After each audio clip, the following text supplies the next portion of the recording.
Assalamualaikum. Jom belajar bersama Ustaz Irwan. Assalamualaikum, selamat belajar. Jangan lupa like YouTube Irwan Osman. Rasulullah, dalam siramu ku temu tulusnya cinta demi umatmu, berkorban jiwa sehingga ujung nyawa. Kau diutus atas nama kebenaran, dengan fasih lidah beri penjelasan. Assalamualaikum warahmatullahi taala wabarakatuh. Bertemu lagi kita di dalam PDPR Pendidikan Islam bidang sirah tahun 6 di bawah tajuk Kewafatan Nabi Muhammad sallallahu alaihi wasallam siri yang kedua.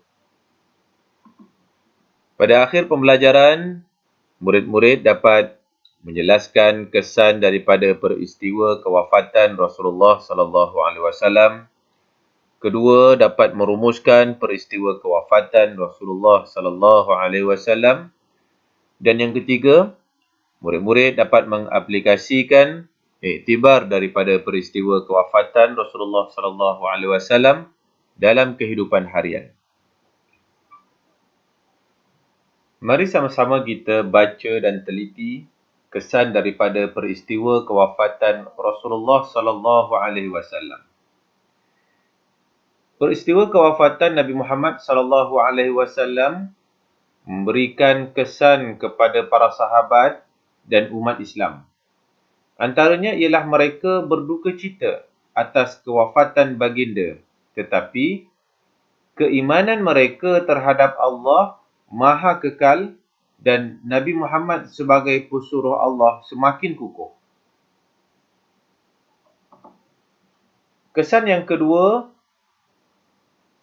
para sahabat dan umat Islam, mereka bersatu hati dan semakin mengukuhkan strategi dakwah untuk menyebarkan agama Islam.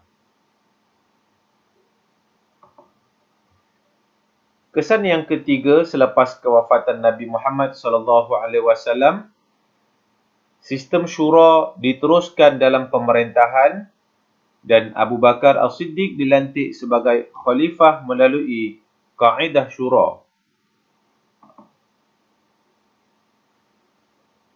Dan seterusnya, kesan daripada peristiwa kewafatan Rasulullah sallallahu alaihi wasallam, umat Islam juga terus berpegang teguh pada Al-Quran dan As-Sunnah.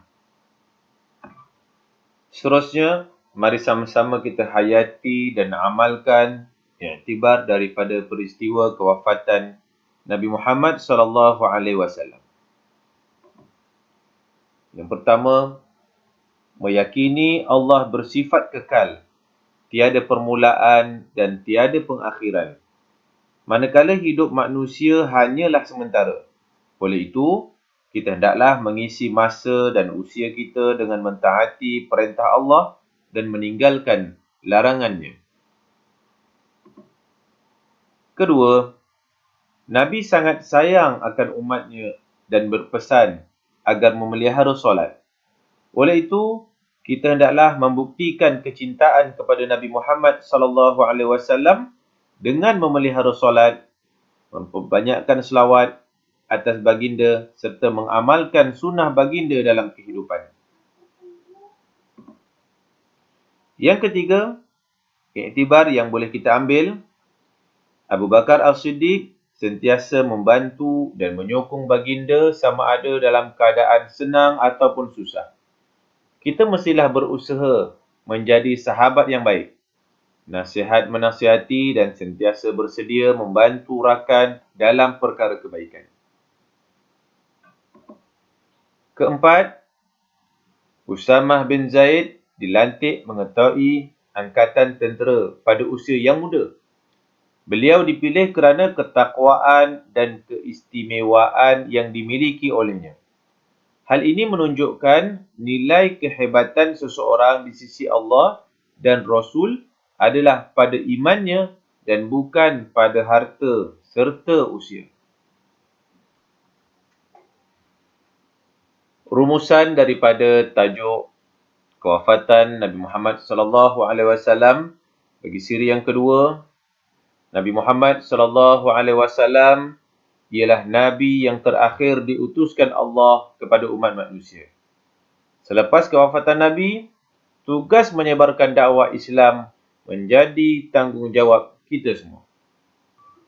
Alhamdulillah, selesai tajuk kewafatan Nabi Muhammad sallallahu alaihi wasallam bagi bidang sirah tahun 6 bagi siri yang kedua.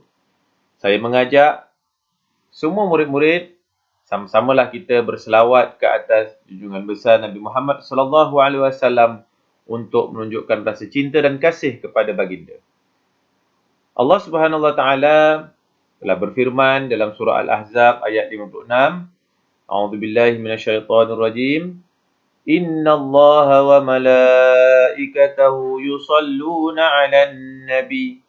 Ya ayyuhalladzina amanu sallu 'alaihi wa sallimu taslima. Sesungguhnya Allah dan para malaikatnya berselawat kepada Nabi. Oleh itu, wahai orang-orang yang beriman, hendaklah kamu mengucapkan selawat dan salam kepadanya. Mudah-mudahan perbanyakkanlah kita selawat ke atas baginda Rasulullah sallallahu alaihi wasallam. Insya-Allah bertemu lagi kita di dalam PDPR yang lain, dalam tajuk yang lain. Mudah-mudahan segala usaha kita ini dirahmati dan diredai oleh Allah Subhanahu wa taala. Assalamualaikum warahmatullahi taala wabarakatuh.